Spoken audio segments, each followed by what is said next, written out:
If you are dealing with that sharp, shooting leg pain known as sciatica, you know just how frustrating and confusing it can be to find something that actually works. Well, today, we are going to cut through all of that confusion. We're going to lay out a really clear, science-backed roadmap for your recovery. So, let's start with maybe the most important question of all. And the answer, well, it might surprise you. Is sciatica really your diagnosis? The honest answer is no. You see, sciatica isn't a diagnosis. It's just a symptom. It's a description of pain going down the leg, kind of like headache is a description of pain in your head. It tells us where it hurts, for sure, but it tells us absolutely nothing about why it's hurting. And figuring out that why, that is the absolute first step to actually getting better. So how in the world do we find that cause? Well, that brings us to our first core principle. We call it diagnostic triage. What that really means is, before we even dream of starting treatment, we do a really thorough assessment to figure out the specific reason your nerve is getting irritated. We simply don't guess, we test. And let me show you a perfect example of why this is so critical. Let's take two really common causes of sciatica, a disc herniation and something called spinal stenosis.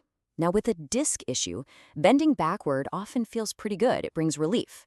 But for stenosis, that exact same movement can make the pain a whole lot worse.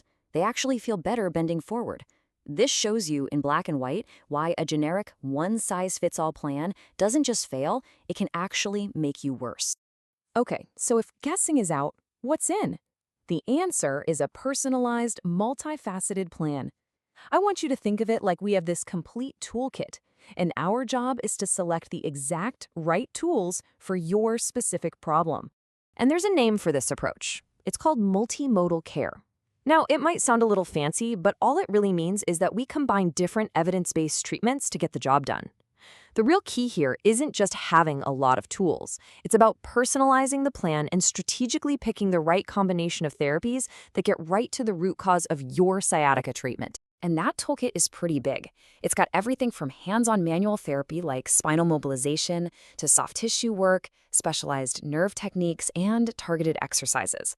But notice what's right there in the middle of it all, a thorough assessment. We only pick up the tools after we know exactly what we're working on. All right, now let's talk about what I like to call the secret sauce for effective sciatica treatment. This is a concept that usually explains why so many common things people try on their own, like really aggressive stretching, can actually backfire and make things worse. Come on, you've heard this one before, right? Maybe a well-meaning friend or even a trainer told you this. It's probably the most common piece of advice out there for any kind of leg pain. But here's the thing, that tight feeling you have in your hamstring, oftentimes, that's just your body's protective response. It's like a bodyguard trying to shield an already angry and irritated nerve. So when you go and aggressively stretch that tight muscle, you're not helping. You're actually yanking on that sensitive nerve, which, as you can imagine, just makes it even angrier. And that's exactly where clinical neurodynamics comes in. We have specialized tests that can pinpoint precisely where and how that nerve's movement is limited. Then, with these very gentle, specific techniques, we can start to restore that normal, pain-free sliding and gliding motion. The goal is always to calm the nerve and restore its function, never to force a painful stretch. This all brings us to section 4. I really want to reassure you that getting better from sciatica isn't some random, confusing process. When you have the right approach, it's actually a structured journey with really clear phases and predictable milestones. This is your recovery roadmap. We break down this whole journey into 3 main phases. We always start with first aid. Our goal is just to calm everything down. Then we move into rehabilitation, where we work on restoring normal, healthy movement. And finally, we get to the performance phase, which is all about building lasting strength and resilience. And here's a fantastic visual of that whole path. I want you to think of this like a GPS for your recovery. It shows you exactly where you are, what the main goal is for your current phase, and what's coming up next. It just takes all the guesswork out of getting better. So let's look at what success looks like in each phase. In phase 1, our goal is just to calm things down. The milestone here, your pain isn't constant anymore, and maybe you're finally sleeping better. In phase 2, we restore movement. You know you're making progress when the pain only shows up with certain activities. And then in phase 3, we build resilience. The ultimate milestone here is getting back to doing everything you love without that fear holding you back.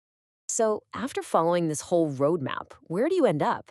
That brings us to our last section, what you can realistically expect, which is a hopeful and lasting outcome. And this is where the news is incredibly good. The research is very clear on this. Somewhere between 75 and 90% of people with sciatica get better with this kind of conservative multimodal care. And the most important takeaway from that is, for the vast majority of people, surgery is absolutely not the only option. But our ultimate goal isn't just to make the pain go away. It's to build true, lasting resilience. And that means a few things. It means finishing the whole rehab plan, not just stopping when you feel a little better. It means restoring full, confident movement. And it means looking at other factors like your fitness or your work setup and empowering you with the skills you need to manage this for the long run.